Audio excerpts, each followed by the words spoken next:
Değerli izləyicilər, videonu bəyənib kanala abunə olun ki, hər kəs son xəbərlərdən anında məlumatlansın.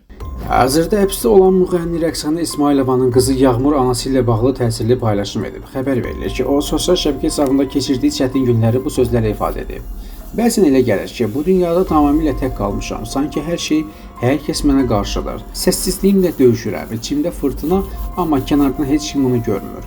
Qeyd edək ki, Rəqsanə İsmailovanın barəsində avqustun 16-sında 4 ay müddətinə həbs qətimkan tədbiri seçilib. O, 2 nəfər zərər çəkən şəxsin 35.000 manat dəyərində qızıl zinət əşyalarını və 520.000 ABŞ dolları məbləğində pulunu dəlduzluqla ələ keçirməkdə təqsirləndirilir.